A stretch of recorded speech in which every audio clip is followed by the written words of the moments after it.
ক্যালিফোর্নিয়ার লস অ্যাঞ্জেলেসের চলমান দাবানল পুরো পৃথিবীতে ভয় ছড়িয়েছে।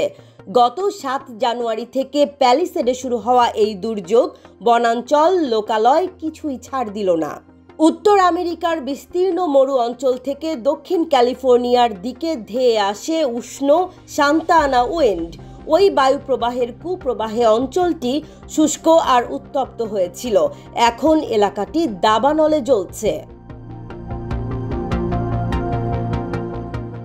শুষ্ক বনাঞ্চল যখন অতিরিক্ত উত্তপ্ত হয়ে ওঠে, কোনোভাবে সেখানে আগুন লাগলে তা গোটা বন জুড়ে দ্রুত ছড়িয়ে পড়ে। এটিই দাবানল। দরকার শুধু আগুনের একটি ফুলকি। বনের ঘন ঝোপঝাড় এবং কাছাকাছি থাকা গাছপালা আগুন লাগার আর ছড়িয়ে যাওয়ার পথ করে দেয়।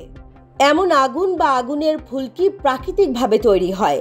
মানুষের অসচেতনতা বা নাশকতাও এই ভয়াবহ বিপদ ডেকে আনতে পারে। প্রাকৃতিক কারণ সাধারণত বজ্রপাত আর ক্যাম্প ফায়ার, সিগারেটের উচ্ছিষ্ট বা বৈদ্যুতিক যন্ত্রপাতি থেকে মানুষও অঘটনটি ঘটায়।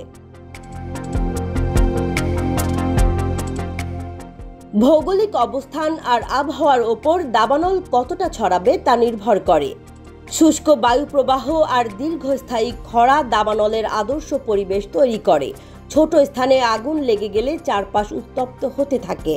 বনের ভেতর গায়ে গায়ে লেগে থাকা গাছপালা একটি আরেকটির গায়ে আগুন ছড়িয়ে দেয়, ফলে অনেক দূর পর্যন্ত নিমিষেই আগুন ছড়িয়ে পড়ে।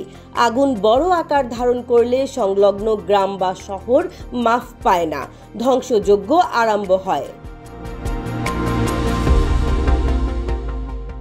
দাবানলে প্রাণহানি আমলে নিলে 1871 সালের আমেরিকা মহাদেশের গ্রেট ফায়ার্স সবচেয়ে বড় ঘটনা। এবারের ক্যালিফোর্নিয়ার মতোই এটি ছিল কয়েকটি দাবানলের সম্মিলিত ধ্বংসযজ্ঞ। এতে যুক্তরাষ্ট্র ও কানাডার কিছু অংশ ক্ষতিগ্রস্ত হয়েছিল। প্রচণ্ড খরা, প্রবল বায়ুপ্রবাহ বনের শুকনো কাঠের স্তূপকে জ্বালানি বানিয়ে তুলেছিল। আগুন সৃষ্টি হতেই অল্প সময়ের মধ্যে তা ভয়ঙ্কর চেহারা নেয়। প্রায় 12 লাখ একরেরও বেশি জায়গা পুড়ে ছাই হয়ে গিয়েছিল। প্রাণ হারিয়েছিল প্রায় 3000-এর কাছাকাছি মানুষ। দ্বিতীয় দাবানলটিও আমেরিকায় 1918 সালে হয়েছে। ক্লোকেট ফায়ার নামের দাবানলটি উত্তর পূর্ব মিনেসোটায় 2,50,000 একর এলাকা ধ্বংস করে। প্রায় 52,000 ঘরবাড়ি আগুনের গ্রাসে যায়। 453 জন নিহত হয়।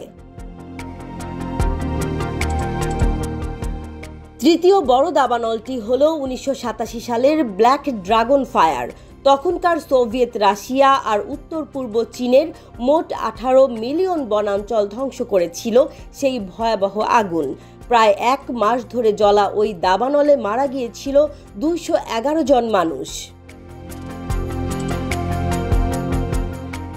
চতুর্থ ভয়াবহ দাবানলটি 2009 সালে অস্ট্রেলিয়াকে পুড়িয়েছে। ব্ল্যাক স্যাটারডে বুশ ফায়ার নামে পরিচিত ওই অগ্নিকাণ্ডে দেশটির ভিক্টোরিয়া রাজ্য জুড়ে তাণ্ডব চালায়। 11 লাখ একরেরও বেশি জায়গা পুড়িয়েছে ব্ল্যাক স্যাটারডে বুশ ফায়ার। 2000-এরও বেশি বাড়ি ছাই হয়। 173 জন প্রাণ হারায়। পঞ্চম দাবানলটি 1825 সালে কানাডাকে পুড়িয়েছে। ইতিহাসে ঘটনাটি গ্রেট মিরামিচি ফায়ার নামে কুখ্যাত হয়ে আছে। দেশটির নিউ ব্রান্সউইকের বিস্তীর্ণ এলাকা আগুনে ছাই হয়ে গিয়েছিল।